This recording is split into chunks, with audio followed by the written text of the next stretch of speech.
Franklin Delano Roosevelt, January 30, 1882 to April 12, 1945, often referred to by his initials FDR, was an American politician and lawyer who served as the 32nd President of the United States from 1933 until his death in 1945.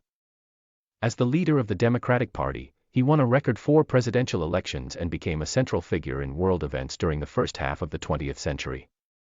Roosevelt directed the federal government during most of the Great Depression, implementing his New Deal domestic agenda in response to the worst economic crisis in U.S. history.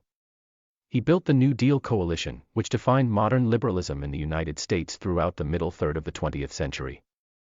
His third and fourth terms were dominated by World War II, which ended in victory shortly after he died in office. Born into the prominent Roosevelt family in Hyde Park, New York, he graduated from both Groton School and Harvard College, and attended Columbia Law School, which he left after passing the bar exam to practice law in New York City. In 1905, he married his fifth cousin once removed, Eleanor Roosevelt. They had 6 children, of whom 5 survived into adulthood. He won election to the New York State Senate in 1910, and then served as Assistant Secretary of the Navy under President Woodrow Wilson during World War I. Roosevelt was James M. Cox's running mate on the Democratic Party's 1920 national ticket, but Cox was defeated by Republican Warren G. Harding. In 1921, Roosevelt contracted a paralytic illness diagnosed as polio, and his legs became permanently paralyzed. While attempting to recover from his condition, Roosevelt founded a polio rehabilitation center in Warm Springs, Georgia. Although unable to walk unaided, Roosevelt returned to public office after his election as governor of New York in 1928. He served as governor from 1929 to 1933, promoting programs to combat the economic crisis besetting the United States. In the 1932 presidential election, Roosevelt defeated Republican incumbent Herbert Hoover and began his presidency in the midst of the Great Depression. During the first 100 days of the 73rd U.S. Congress, he spearheaded unprecedented federal legislative productivity. Roosevelt called for the creation of programs designed to produce relief, recovery, and reform. Within his first year, he began implementing these policies through a series of executive orders and federal legislation collectively called the New Deal. Many New Deal programs provided relief to the unemployed, such as the National Recovery Administration. Several New Deal programs and federal laws such as the Agricultural Adjustment Act provided relief to farmers. Roosevelt also instituted major regulatory reforms related to finance, communications, and labor. In addition to the economy, Roosevelt sought to find a compromise on prohibition with the urban and rural wings of the Democratic Party. After campaigning on a platform to repeal it, Roosevelt implemented the Beer Permit Act of 1933 and enforced the 21st Amendment. Tax revenue collected from alcohol sales would go to public works as part of the New Deal.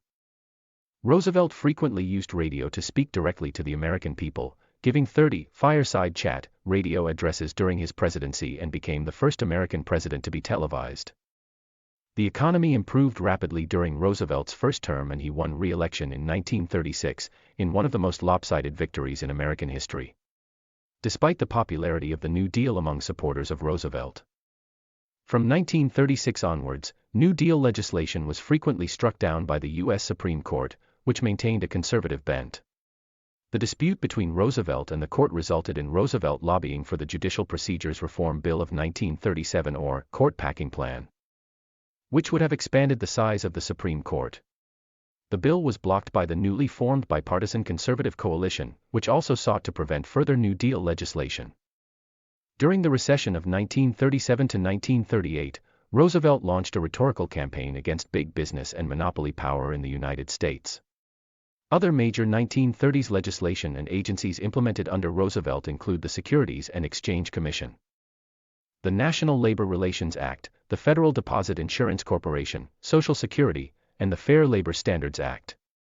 Roosevelt was re-elected in 1940 for his third term, making him the only U.S. president to serve for more than 2 terms. By 1939, another world war was on the horizon, which prompted the United States to respond by passing a series of laws affirming neutrality and rejecting intervention. Despite this, President Roosevelt gave strong diplomatic and financial support to China, the United Kingdom, and eventually the Soviet Union, following the Japanese attack on Pearl Harbor on December 7. 1941, an event he called, a date which will live in infamy, Roosevelt obtained a congressional declaration of war against Japan. On December 11, Japan's allies, Nazi Germany and Fascist Italy declared war on the United States. In response, the U.S. formally joined the Allies and entered the European theater of war. Assisted by his top aide Harry Hopkins and with very strong national support, he worked closely with British Prime Minister Winston Churchill, Soviet General Secretary Joseph Stalin, and Chinese Generalissimo Chiang Kai-shek in leading the Allied powers against the Axis powers. Roosevelt supervised the mobilization of the U.S. economy to support the war effort and implemented a Europe-first strategy, initiating the Lend-Lease program and making the defeat of Germany first a priority over that of Japan. His administration coordinated massive wartime efforts such as the construction of the Pentagon and the Manhattan Project, which saw the creation of the atomic bomb.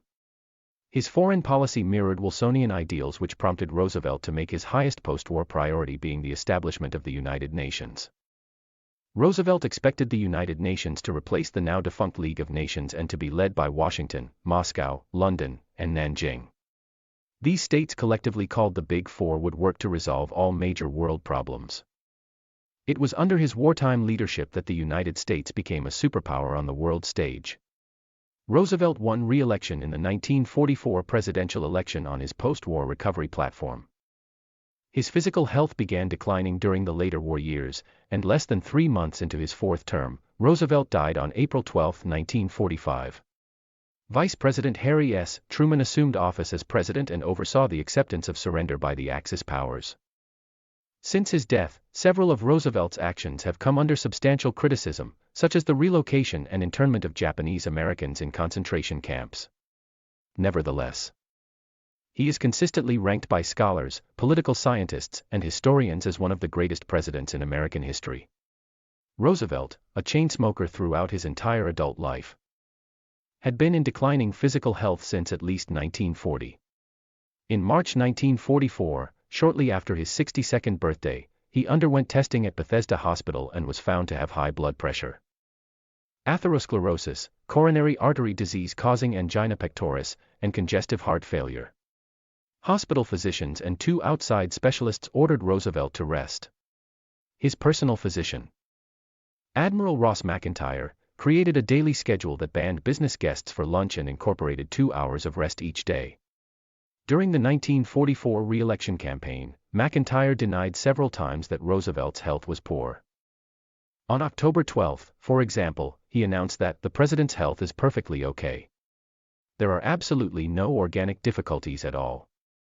Roosevelt realized that his declining health could eventually make it impossible for him to continue as president. And in 1945 he told a confidant that he might resign from the presidency following the end of the war.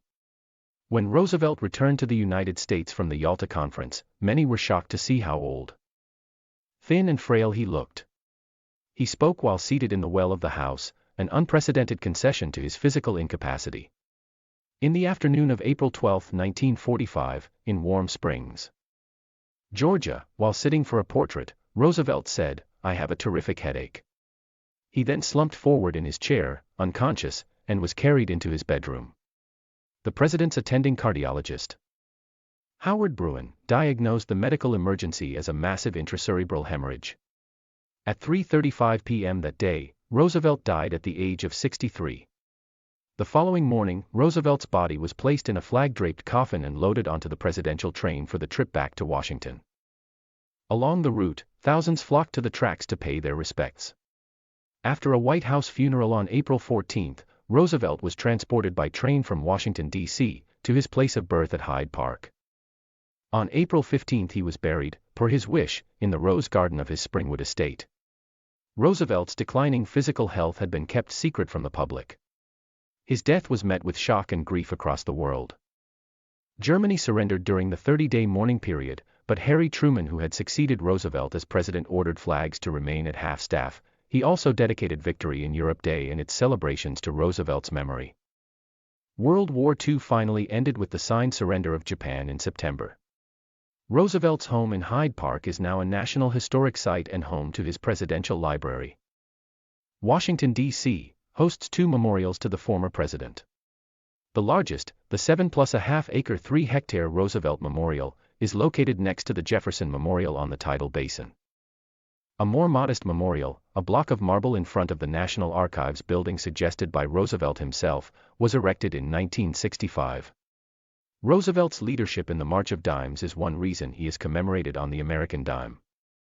Roosevelt has also appeared on several U.S. postage stamps. On April 29, 1945, 17 days after Roosevelt's death, the carrier USS Franklin D. Roosevelt was launched and served from 1945 to 1977. London's Westminster Abbey also has a stone tablet memorial to President Roosevelt that was unveiled by Attlee and Churchill in 1948. Roosevelt Island was renamed after Roosevelt in September 1973.